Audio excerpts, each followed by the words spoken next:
Hi, this is Nikki Jones again, and this is segment 4 of my testimony.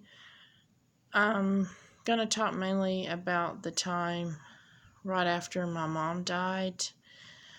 Pretty much I'm going to focus on the years of 1995 through like 2005, basically for the next 10 years of that time period. Basically, my mom, she died August the 15th of 1995. 2 days later, I was supposed to register for my sophomore year of high school, but instead we had to bury my mom. And so that was really hard. And then Monday of the following week was my first day of my sophomore year of high school. And it was my brother's first day of his fourth grade year. He was at Hibbett School, and I was at Bradshaw High School. Even before my sophomore year, I have always, even as an adult, I've always struggled to kind of find my place. I've struggled to fit in. In high school, I wasn't a jock. I wasn't what you call a band geek. I wasn't a cheerleader. I wasn't a majorette. I wasn't a popular person. I mean, I pretty much had a handful of friends, and I was just your ordinary average student. I wasn't super smart, but I wasn't like flunking all my classes either. So I managed to finish my sophomore year of high school, which it was hard because it was my first Christmas without my mom, first Thanksgiving without my mom, first birthday without my mom, and of course my first birthday without her was a big one for me. It was my sweet 16, and so that was really hard, but God got me through, and I can't thank Him enough for helping me through that first year of firsts.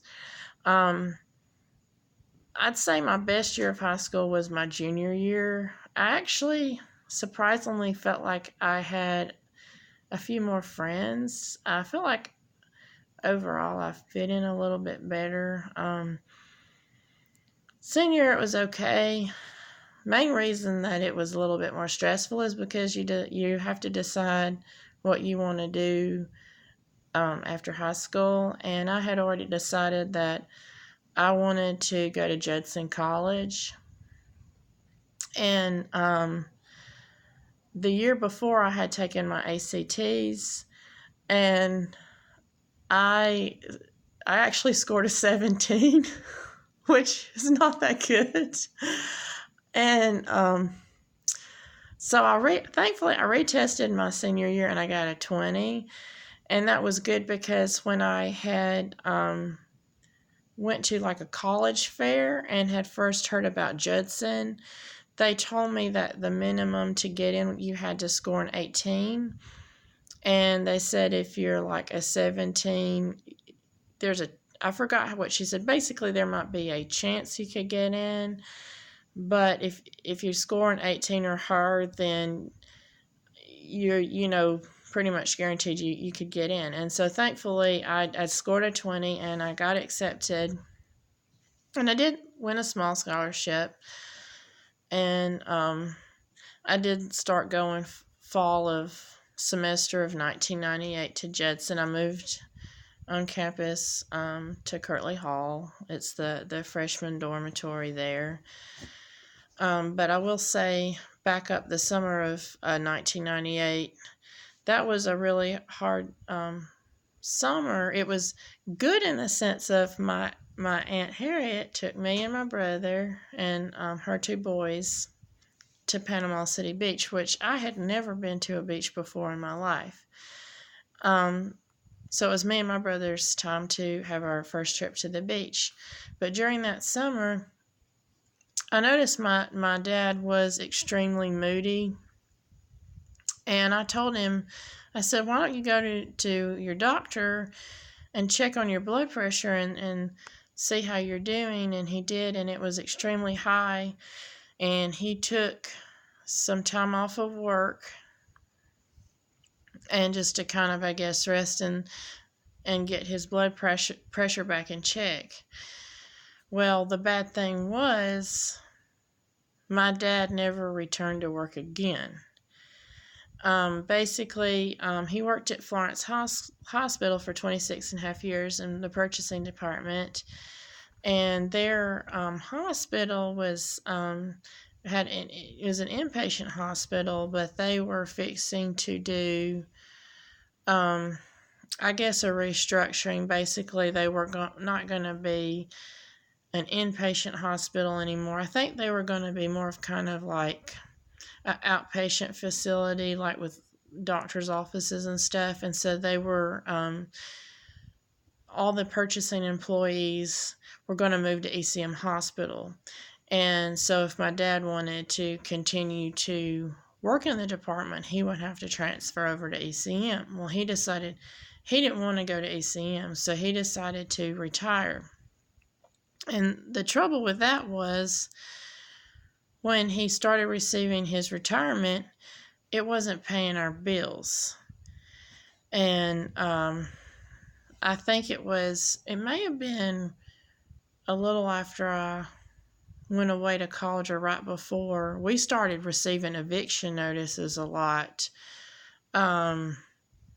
And my dad would pay it just right under the wire right before, say, we would get evicted. But my freshman year, it was really hard financially for me and my dad and my brother because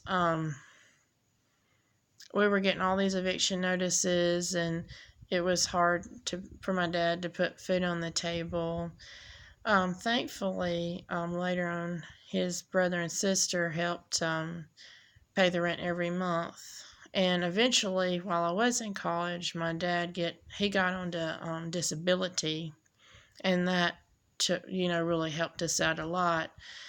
And while I was away at school, especially the first semester of my freshman year, it was hard because I had been approved for the work-study program, but they had so many students that had been approved for work-study that they didn't have enough positions, and so I was one of them that was on a wait list to do the work-study.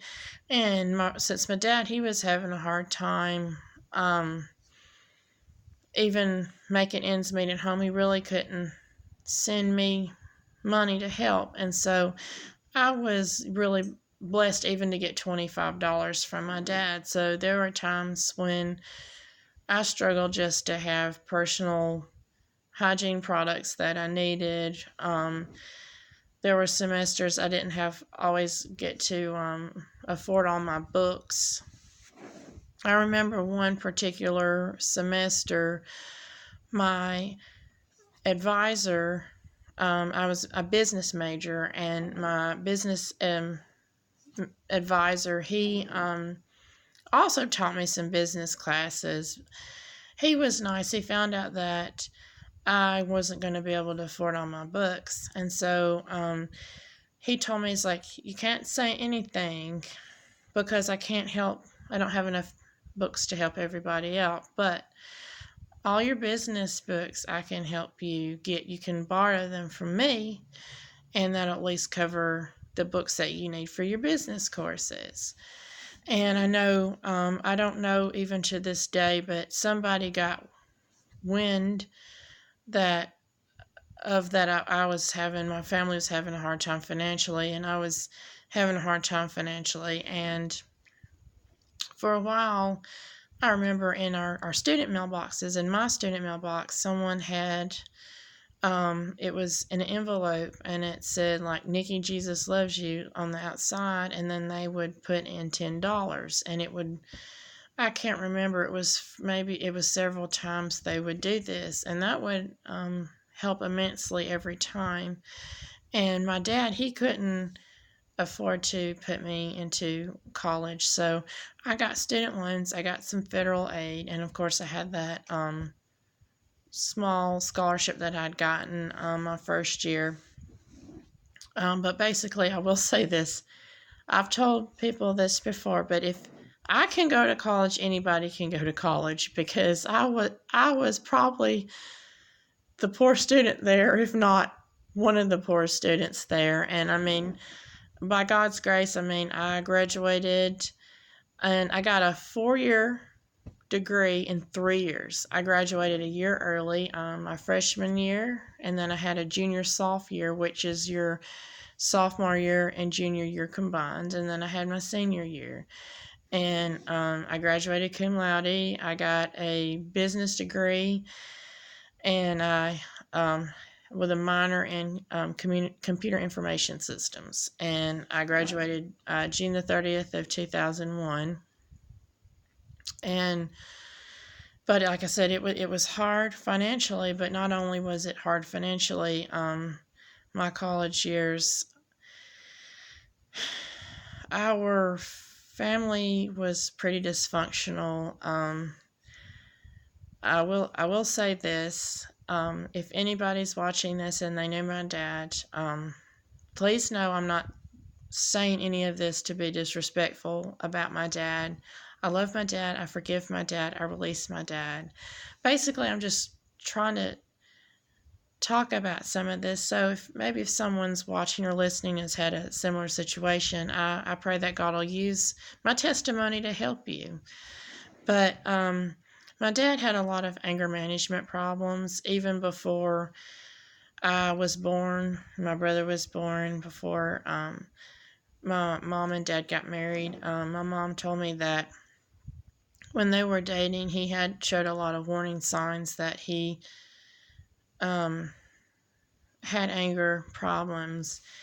And but she said, well, I thought after we got married that I could change him.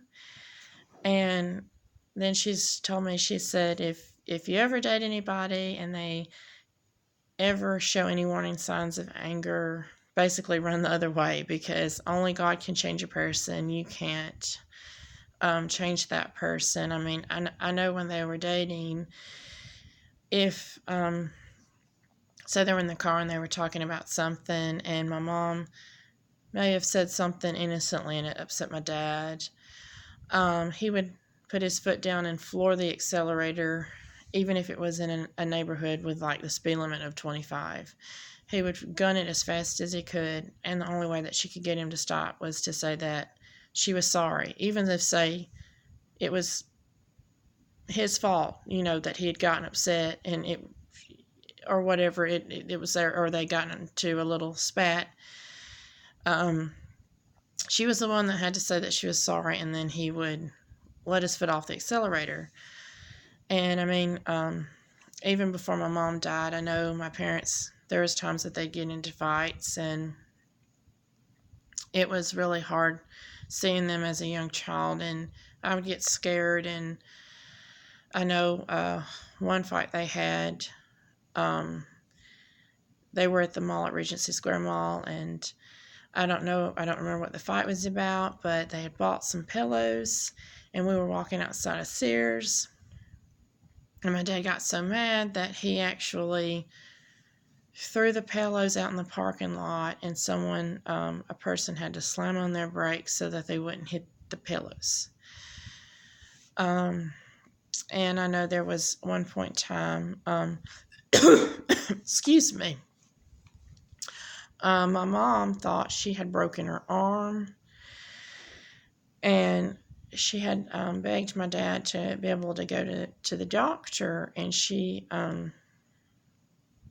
had been in pain all day, and he wouldn't let her go. And so that night he finally said, okay, I'll let you go. And so my mom was aggravated and was like, why did you let me suffer in pain all day? And so she was just upset because he had her wait all day long, and then it was kind of too late to see the doctor, or at least in an outpatient setting. And so she was really upset, and so they got into it. And then my dad tried to pull me into the argument to take his side, and here I was, about a 10-year-old child, and I didn't know what to do, because as a child you don't want to take your parents' sides because you love both of your parents. And I remember him walking out the door, and I thought he had left for good. I was scared. I remember I was so upset. I was laying in the bed, and I thought I was going to get sick to my stomach. And later on, I found out that he had went over to the neighbor's house and told her about everything and then came back. But basically, fast forward, after my mom died, his anger accelerated a lot. And I was a brunt of a lot of, I took the brunt of a lot of it, because my brother, he's changed, and I've gotten permission from him, and he doesn't mind me talking about this. He knows I forgive him, I love him, we're on excellent terms. But at the time, he was having a lot of anger management problems, and so he and my dad would get into it, and my brother would cuss it. He would cuss my dad out, and then he would walk out the door, and my dad wouldn't know where he had went. My brother may not come home till 12:30 in the morning.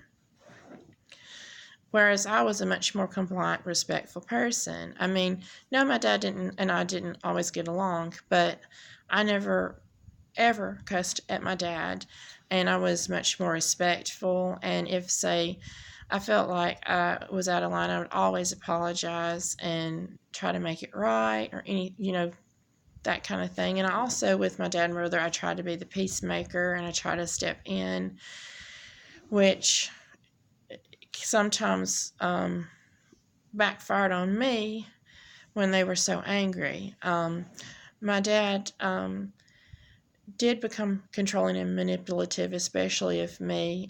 He always had to know where I was, especially as a young adult. My dad died when I was 24, but even in my early 20s, he always had to know where I was, and he was very controlling of like how I drove. Like, if he felt I was stayed in the slow lane too long, he'd yell at me. If he thought I was going staying too long in the fast lane, he yelled at me. If he thought I went too fast over a speed bump, he yelled at me and said that I was running the shocks on the tires. I had to go in parking lots a certain way. He didn't want me to cut in front of the store, because he didn't want me to wait on people that were, say, going from the store to their car, or from the car into the store, because he felt like I was wasting too much gas. So he was like really controlling of that. If he was with me, I had to go a certain way. I couldn't, like, say there's 5 ways to get somewhere. We had to always go the route that he thought took the least amount of gas. And say, for instance, I accidentally missed my turn or something, he would yell at me. And I shouldn't say yell, I should say scream. My dad generally didn't yell, he screamed. And I was gaslighted some too. There was, I won't say the situation or the name, but for a few years during that time, I was also gaslighted by someone. And so it really took a toll on me mentally and emotionally, because I got manipulated a lot, I got controlled a lot, I got gaslighted a lot by my brother, my dad, and by this other person. And I forgive all 3, and I release all 3. I'm talking about it because I'm hoping that if someone's in a similar situation, that God will use this testimony to help you. I did, in the process, suffer PTSD from it. I've went through some therapy, and I not only have PTSD, but I have OCD, and I battle anxiety and depression. But I just want to let everybody know I am a Christian, and I have had to take prescription medicine that has been prescribed by my psychiatrist in the past. I've had to go through therapy. And if you're battling any type of mental illness, there's no shame in getting counseling. And if they prescribe you, a psychiatrist prescribes you medicines, that's okay. I know that there can be a stigma with, say, Christians going to, say, a therapist and maybe getting on a prescription medicine to help them, but I truly believe that God can use therapists and He can use a medication to help you work through some things. And I had to work through a lot of things because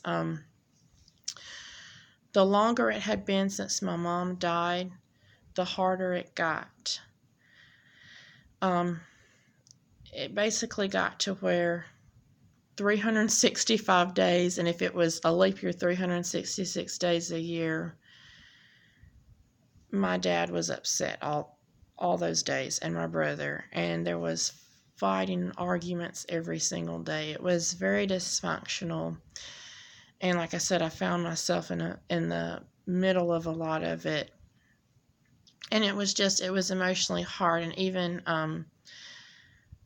at work, like, I was nervous because there were times I will say I worked at Regency Square Mall. I worked at Parisians and Fine Jewelry, and there were times where my boss might have me say go across the street. There was a jewelry place, and there might be, say, a piece of jewelry that needed repaired, and instead of shipping it off to get it repaired, we might just go across the street to just get it repaired locally.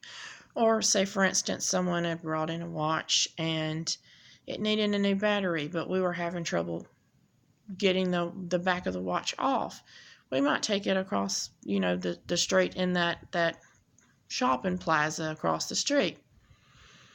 Or say, for instance, every now and again my boss might want me to go across the street to Wendy's or something to get her something to eat. Well, I would do that, but I was worried because if my dad found out that I had done that, I would get yelled at, because he's like, well, they're not paying you extra to do this, and you're wasting gas. And so, like I said, it was just really hard. And then when I got off of work, say I worked the night shift, I'd have to call him, excuse me, I'd have to call him and let him know that I was coming home, and it might just be 9:15 at night, and I didn't live too far. When I lived and worked, when I worked in Fine Jewelry, I lived in North Village, the townhomes. And it was more out in kind of on the Florence-Petersville line, which is not far. And I would still have to call him, even though I'd be back probably by 9:30. And I remember one time I was interested in dating this person, and he was interested in dating me. And every time that I saw him, my dad had to come along. And I was a 23-year-old woman. And I remember he had asked me one time to go out on a date with him. And I told him, that my dad, that I wanted to go out on the date with him alone. And then my dad proceeded to tell me that I could not do that. And basically told me, I don't know how to properly describe it, but basically he was like cursing the relationship and saying that, oh, well, if I died, I bet you would see him, and I don't approve of it. I will never approve of it. And so needless to say, I didn't get to date that person, but I could tell like he was really protective of me, whereas with my brother would go and do whatever he wanted to do all hours of the night, and my brother didn't care. And he, like I said, he was very disrespectful, and my brother could get very disrespectful with me, and it was just, like I said, it was just very dysfunctional. I don't really know how to describe it unless a person's lived in that environment. It's kind of hard to describe how dysfunctional and unhealthy it was. But I will say this, looking back on it, it was the hardest years of my life. But God gave me hope every day, you know, just to not give up and just to keep trucking along and trusting Him no matter what happened. And He was always there for me, and just helped me through it. And also during this time, I didn't know. I'm getting close to really telling you about my health problem, but my other health problem was, thankfully, God healed me in my childhood of epilepsy, but I was struggling with a health problem that I really wasn't aware of. I was also, the older I got, the more tired and sluggish I felt, the more dizzy I got, and I was having trouble. It didn't matter if I slept 4 hours that night or if I slept 12 hours that night. I had just a hard time. I felt dizzy probably 80 to 85% of the time. Woozy headed, dizzy, and just weak. And I had a couple of people comment, and I guess I felt like they thought I was lazy, but the truth was I wasn't. I actually had a heart problem that needed to be fixed. In fact, of course, my dad, he died on September the 2nd of 2004, and I'm going to do a separate segment of my dad's death and everything, but this one, I'm just kind of focusing for now just on what we're talking about. But